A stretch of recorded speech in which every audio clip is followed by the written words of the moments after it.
ఓం శ్రీ గురుభ్యో నమ.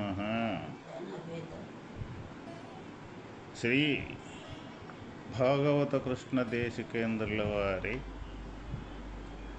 శుద్ధ నిర్గుణ తత్వకందార్థములు.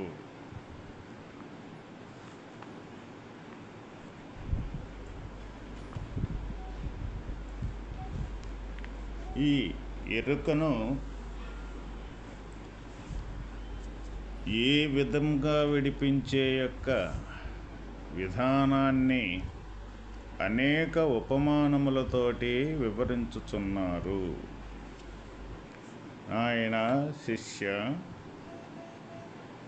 చచ్చుట పుట్టుట మేలుక వచ్చుట గాఢ సుసుప్తి వచ్చుట ఈ నాల్గచ్చముగా సగజమెరుకకు పొచ్చుము ఈ ఎరుక నిల్వబోదు మాయప్ప అచలము కిట్లు లేదు గదప్ప మచ్చికతో రెంటి మర్మము నీకిప్పు మచ్చికతో రెంటి మర్మము నీకిప్పు తెచ్చుగా తెల్పితి నెరుగో ఎరుక నిల్వ బోధు మాయప్ప అచలము గిట్లు లేదు కదప్ప. ఆయన శిష్య,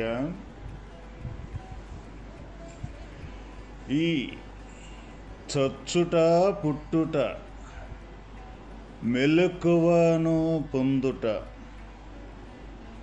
గాఢ సుసుప్తునిగాంచుట అను ఈ నాలుగును ఎరుకకు సహజమైన లక్షణముగా చెప్పవచ్చును. ఈ విధమైనట్టి సహజ లక్షణములు గల అసత్యమైన ఎరుక స్థిరముగా నుండజాలదు. అచల పరిపూర్ణము పుట్టదు, చావదు, మెలకువ నొందదు, సుసుప్తుని కూడా కాంచదు. ఈ రెంటి నిర్ణయములను గురుసూచన ద్వారా వస్తు నిశ్చయముగా నీకు చెప్పినాను. అచల పరిపూర్ణము యొక్కటియే స్థిరముగా నిలిచియుండును. పరిపూర్ణము ఎరుగుట అనగా ఎరుక లేకపోవుట అని అర్థము. ఇదే పరిపూర్ణము. ఆయన శిష్య, ఈ చచ్చుట పుట్టుట మెలకువను పొందుట గాఢ సుసుప్తునిగాంచుట అను ఈ నాలుగును ఎరుకకు సహజ లక్ష్యమైన లక్షణముగా చెప్పవచ్చును. ప్రతి జీవి యొక్క ఈ జీవన విధానములో పుట్టుట అనేది కానీ చచ్చుట అనేది కానీ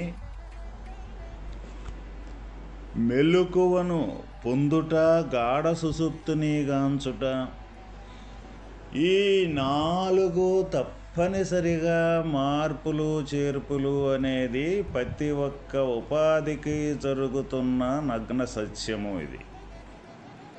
అయితే ఈ నాలుగు రకాలుగా మార్పులు చెందుతున్న యొక్క స్వాభావికము ఏమిటి అంటే, ఇది ఎరుక యొక్క సహజ లక్షణము, అంటే జ్ఞానము యొక్క సహజ లక్షణము. ఇక ప్రతి ఒక్కరము కూడా ఈ నాలుగు అవస్థలు అనేది, ఈ నాలుగు మార్పులు చేర్పులు అనేది ఇక్కడ ప్రతి ఒక్కరము కూడా అనుభవిస్తూనే ఉన్నాము. కానీ మనకి మట్టికి గుర్తు మట్టికి ఉండదు.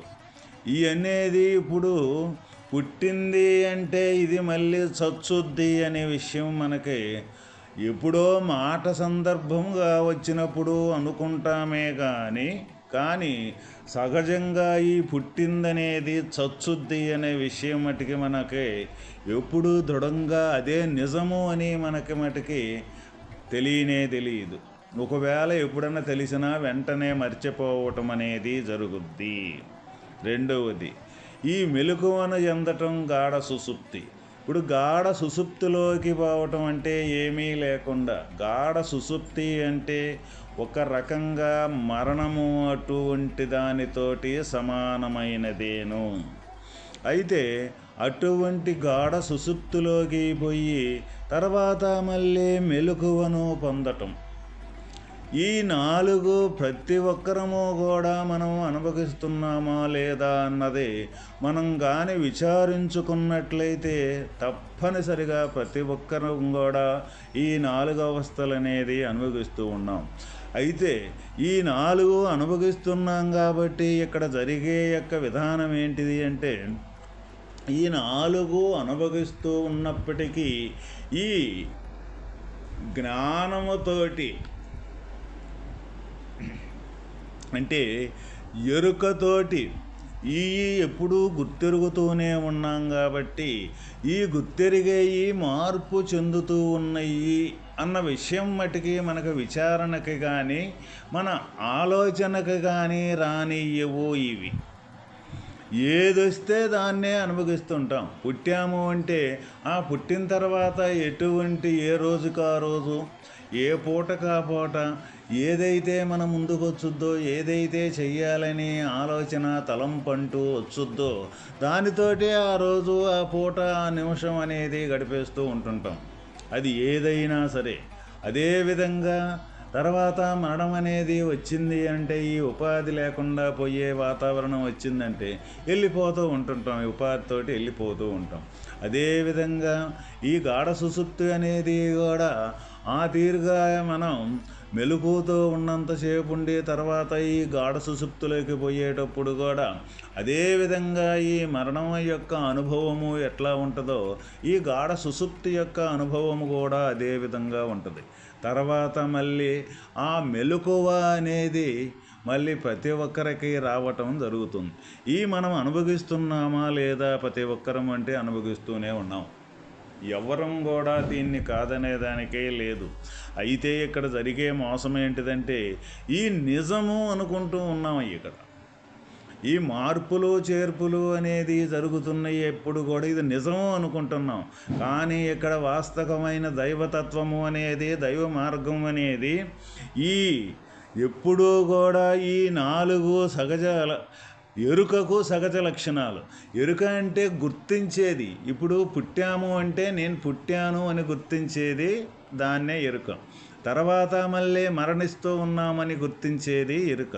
అదేవిధంగా నేను గాఢ సుషుప్తిలోని ఎంతో హాయిగా నిద్రపోయాను అని గుర్తించేది ఎరుకే. తర్వాత అది మళ్ళీ తర్వాత మెలకు వచ్చాను అని గుర్తించేది ఎరుకే. ఈ ఎరుకతో కూడుకున్న ఈ 4 లక్షణాలు, ఈ ఎరుక అసలు ఎప్పుడూ కూడా వీటికి సహజ లక్షణాలు అంటే పుట్టడం, పెరగటం, సావటం, ఈ గాఢ సుషుప్తిలోకి పోవటం, మళ్ళీ తర్వాత మెలకువ రావటం ఎరుక యొక్క సహజ లక్షణాలు. అంటే ఎరుక ఎప్పుడూ నిజం కాదు అని ఎందుకు దాన్ని పదే పదే ఎరుక యొక్క లక్షణాలు అని చెప్తూ ఉన్నారు అంటే ఎరుకతోటి గుర్తెరిగింది ఏది కూడా నిజం కాదు.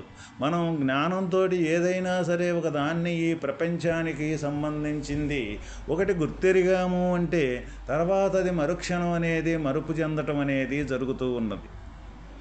ఏదైనా సరే ఒకదాన్ని గుర్తెరిగాము అంటే తర్వాత మళ్ళీ అది మరుపు చెందటం అనేది దాని సహజ లక్షణం. మరి అయితే ఇక్కడ మనకు జరిగే పొరపాటు ఏంది, అది నిజం అనుకుంటూ ఉన్నాం. ఇక్కడ అది ఎప్పటికీ నిజం కాదు, మనకే తెలుస్తుంది అది నిజం కాదని. ఈ ఒక్కొక్క శరీరానికి ఎన్ని సంవత్సరాలు, ఎంత వయసు వచ్చిందని మనం కానీ యోచించినట్లయితే ఈ శరీరానికి సంబంధించిన వయసు అది 10 కానీ 20 కానీ 40 కానీ 50 కానీ 60 కానీ ఎన్ని సంవత్సరాలైనా రానండి. ఇప్పుడు దాకా చేసినవి ఏమైనా ఉండయ్యా అంటే, ఏమైనా గుర్తుకుండయ్యి అంటే, ఏదో ఒక్కసారి తలంచుకుంటే ఏదో ముఖ్యమైన ఏదో అక్కడొకటి గుర్తుంటుంది. కానీ ఏది కూడా గుర్తుండవు. మళ్ళీ మొత్తం కూడా కాలగర్భంలో కలిసిపోయే ఉంటాయి మొత్తం. మరి ఇట్లా ఈ తీరుగా గుర్తెరగటం, దాన్ని వెంటనే మర్చిపోవటం, ఈ తీరుగా సాగుతూ వచ్చిన మన జీవితం అనేది ఒక రోజుకి ఈ తీరుగా ఈ చావటం అనేది కూడా జరుగుతూ ఉన్నది. ఇదే కదా మన జీవితం అనేది. అయితే ఇక్కడ వాస్తవమైన అచల పరిపూర్ణం యొక్క స్వరూపము, అచల పరిపూర్ణం యొక్క స్వరూపము ఈ చచ్చుట అనేది కానీ, ఈ పుట్టుట అనేది కానీ, ఈ మెలకువనందేది కానీ, ఈ సుషుప్తి కానీ, ఈ 4 దశలనేది వాస్తవకంగా అచల పరిపూర్ణానికి ఎప్పుడూ కూడా లేవు. అది పుట్టదో, చావదో, మెలకువనందదో, సుషుప్తిని కూడా గాంచదు. అందువల్ల ఎవరైతే ఈ రెండింటి యొక్క నిర్ణయాలు, అంటే ఏది కూడా ఇప్పుడు చావు పుట్టుకులు లేకుండా ఉండే అచల పరిపూర్ణం యొక్క స్వరూపము ఇట్టిదని ఈ నిర్ణయము లేదు, ఈ చచ్చుట పుట్టుట లేకపోతే మెలకువనందుట కాడ సుషుప్తినందుట అనేది ఈ గుర్తెరిగే యొక్క ఎరుక లక్షణం యొక్క నిర్ణయాలు, ఈ రెండింటి యొక్క నిర్ణయాలు ఎవరైతే ఉండారో ఈ రెండింటినీ బాగా సంపూర్తిగా తెలుసుకొని, అది ఒకవేళ మనకు తెలియకపోయినా గురు సూచన ద్వారా దీన్ని కానీ మనం తెలుసుకొని వస్తు నిర్ణయముగా, గురు సూచన ద్వారా తెలుసుకొని వస్తు నిర్ణయముగా, వస్తు నిశ్చయముగా కానీ ఇది మనం కానీ తెలుసుకోగలిగామంటే ఇక అక్కడ ఉండేది అచల పరిపూర్ణము ఒక్కటియే స్థిరముగా నిలిచియుండును. ఇక ఈ ఎరుక యొక్క స్వాభావికమైనది ఉండనే ఉండదు. అంటే ఈ పుట్టేది అంటూ ఉండదు, ఈ చచ్చేది అంటూ ఉండదు, ఈ గాఢ సుషుప్తి అంటూ ఉండదు, ఈ మెలకువ అనేది కూడా ఉండదన్నమాట. ఇక ఉండేది అచల పరిపూర్ణము ఒక్కటే స్థిరముగా నిలిచి ఉండను. పరిపూర్ణము ఎరుగుట అనగా ఎరుక లేకపోవుట. అంటే పరిపూర్ణాన్ని మనం సంపూర్తిగా ఎరగటం అంటే ఎరుకతోటి ఎరిగేది కాదు పరిపూర్ణం. ఎరుక అనేది, ఈ జ్ఞానం అనేది ఏ క్షణానైతే లేకుండా పోతూ ఉన్నదో అదే ఇక్కడ పరిపూర్ణాన్ని గుర్తెరగటము అంటే. అటువంటి స్థితిని మనం ఎవరమైతే సరే పొందగలుగుతామో అది గురు సూచన ద్వారానే మనకి పొందాలి అని మనకు తప్పనిసరిగా పెద్దలు మహాత్ములు చెప్తూ ఉన్నారు. ఎవరైనా సరే అది గురు సూచన ద్వారా, అంటే గురుడు యొక్క సూచన ఏ విధంగా ఉంటుంది అంటే, మనం ఏ విధంగా ఈ విద్యలో ముందుకే కొంచెంగా ముందుకే ఎదుగుదల పోతూ ఉన్నది అన్న విషయం వాళ్ళకి సంపూర్ణంగా తెలుస్తూ ఉంటుందన్నమాట. అంటే ఎరుకలోనే ఉండి వాస్తవమైన తత్వాన్ని పొందింది లేనిది, లేకపోతే ఎరుకను వదిలే స్థితికి ఎదిగింది. ఎందుకంటే వాళ్ళు పరిపూర్ణం యొక్క స్థితిని పొంది అక్కడ స్థిరంగా నిలబడి ఉన్న స్వరూపమే ఇక్కడ గురుస్వరూపము అంటే. ఆ స్వరూపము ఎక్కడి నుంచి ఎరుక లక్షణాల మొత్తాన్ని సంపూర్తిగా తెలుసుకొని, పరిపూర్ణం యొక్క స్వరూపాన్ని సంపూర్తిగా తెలుసుకొని, ఈ రెండింటి యొక్క విధానాన్ని అనుభవపూర్వకంగా తెలుసుకొని ఆ ఎరుకను వదిలిన స్థితే ఇక్కడ గురు స్వరూపము అంటే. ఆ వదిలిన స్థితి ఎటువంటిదో అన్నట్టుది వాళ్ళు అనుభవపూర్వకంగా వాళ్ళు ఆ స్థితిలో నిలబడగలిగిన ఉంటారు. కాబట్టి ఎదుటి యొక్క శిష్యుడి యొక్క విధానము అందాక ఎదిగింది లేనిది వాళ్ళు సంపూర్తిగా ఎరిగి ఆ స్థాయికి చెందిన ఏ శిష్యుడైతే ఉంటాడో వాళ్ళకే ఈ రెండింటి యొక్క విషయాన్ని తెలియజేసి దాంట్లో ఎరుకను విడిపించే పద్ధతిని చెప్పి దాన్ని వదిలించుకున్న శిష్యుడికి పరిపూర్ణం యొక్క స్థితి అక్కడే పట్టబయలుగా అక్కడే స్థిరంగా ఉందన్న సూచన వాళ్ళు ఇచ్చిన సూచన ద్వారా నిలబడగలిగిన ఏ శిష్యుడైతే ఉన్నాడో వాడే పరిపూర్ణాన్ని చెందినవాడవుతాడు. వాడే ఇక్కడ ఈ జనన మరణాలని తప్పించుకున్నవాడవుతాడు. ఈ అవస్థలనేది ఇక ఈ చావు పుట్టుకలు కానీ, ఈ సుషుప్తులు, ఈ జాగ్రత్త స్వప్న సుషుప్తులు కానీ, ఈ ఏదైతే ఈ సత్వగుణము రజోగుణము తమో గుణము ఈ 3 గుణాలు కానీ, ఈ మాయ యొక్క లక్షణము కానీ, ఈ సంపూర్తిగా ఈ ప్రపంచానికి సంబంధించిన ఏదైనా ఉందంటే దీన్ని సంపూర్తిగా తొలగించుకొని ఆ పరిపూర్ణ స్థితిలో నిలబడగలిగిన వాడే ఇక్కడ వాస్తవమైన శిష్యుడు. ఓం తత్సత్.